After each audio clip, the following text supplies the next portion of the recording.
Bonjour et bienvenue à Lumière de la Parole en ce 25 janvier, fête de la conversion de Saint Paul.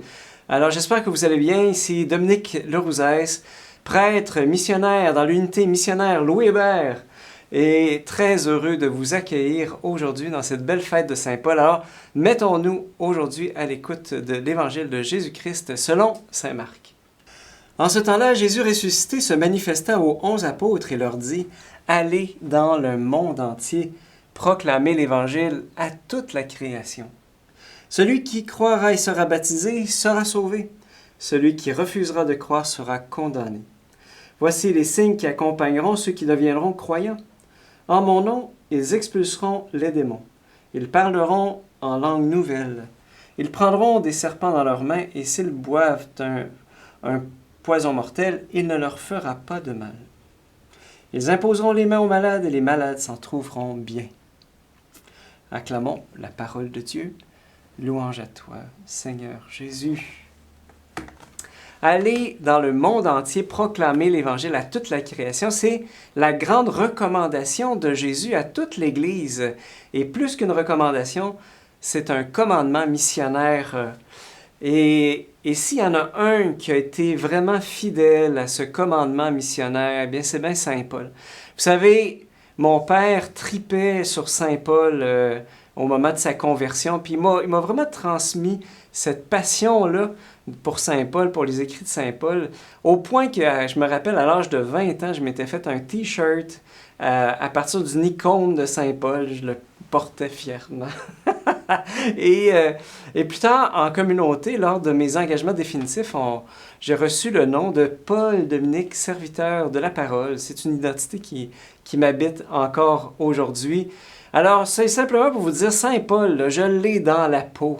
Je l'admire énormément parce qu'il s'est vraiment laissé saisir par le Christ. Et il est devenu comme lui. Il l'a tellement aimé qu'il est devenu comme lui. Hein? Et lui-même disait, le Christ m'a aimé et s'est livré pour moi. Tu sais, il avait vraiment une conscience aiguë que le Christ était mort sur la croix pour lui. Et il nous disait, c'est ça la vérité, c'est ça la vérité. Christ est mort pour chacune de nous, pour nous libérer du péché, de tout ce qui empêche la vie en nous, puis pour qu'on ait la vie éternelle. Et tout ça, c'est gratuit, moyennant la foi. Bref. Alors, il me revient toutes ces phrases de Saint Paul à l'esprit. L'amour du Christ nous presse. C'est lorsque je suis faible que je suis fort. Si je n'ai pas l'amour, je ne suis rien. Tous les avantages que j'avais en tant que pharisien, je les ai considérés comme, à cause du Christ, comme des pertes. Oui, je considère tout cela comme des pertes à cause de ce grand bien qui dépasse tout, la connaissance du Christ Jésus, mon Seigneur. Et aujourd'hui, je me pose la question, mais qu'est-ce que Saint Paul a à nous dire en 2022? D'abord, vous savez, ce qui me fascine en Saint Paul, c'est qu'il a fait la rencontre avec Jésus. C'était sur le chemin de Damas. C'était un pharisien, c'était un super bon pharisien, c'était le meilleur, c'était vraiment le meilleur. Mais tout pharisien qu'il était, il persécutait l'Église, persécutait les chrétiens. Et sur le chemin de Damas, Jésus lui apparaît et Jésus vient le visiter en lui disant « Saul, Saul, pourquoi me persécuter? » Et pourquoi c'est beau?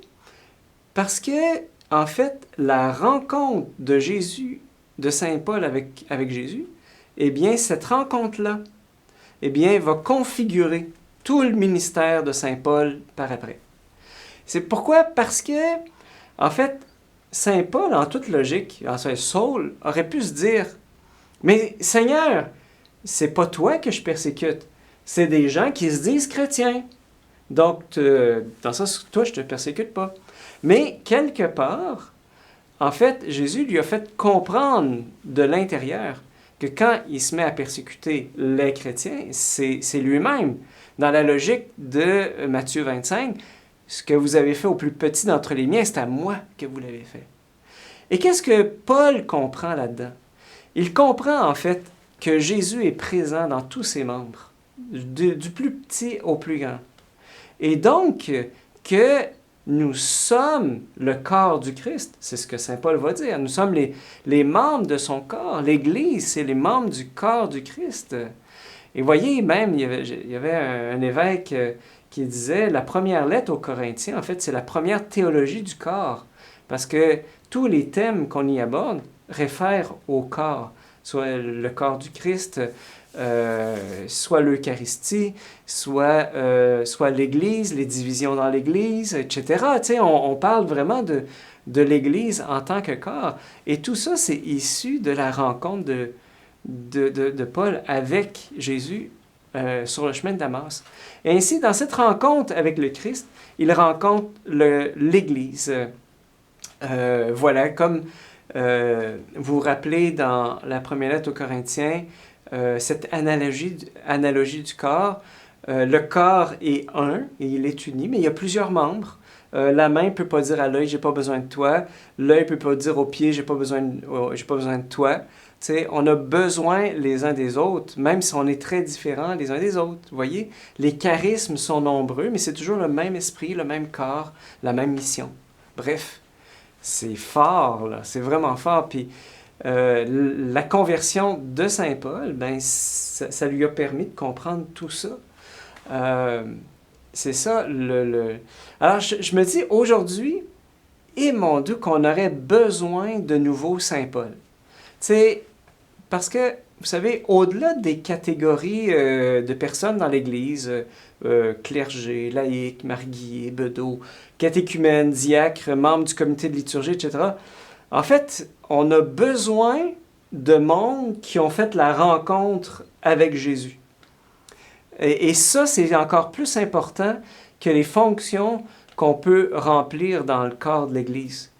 Comme lui, saint Paul, eh bien, on a besoin de témoins de Jésus-Christ. Tu sais, comment on l'a rencontré. Puis, et donc, en cette fête de saint Paul, j'aimerais simplement te demander, en fait, comment Jésus t'appelle-t-il à être témoin?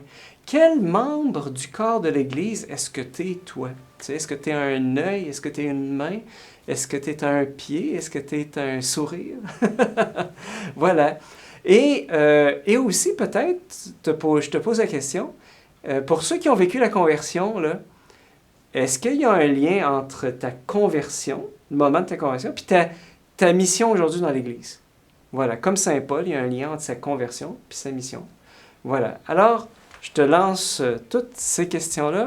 Prenons le temps de méditer, approfondir ces questions entre conversion et mission. Ou bien, quel membre du corps du Christ est-ce que tu es aujourd'hui?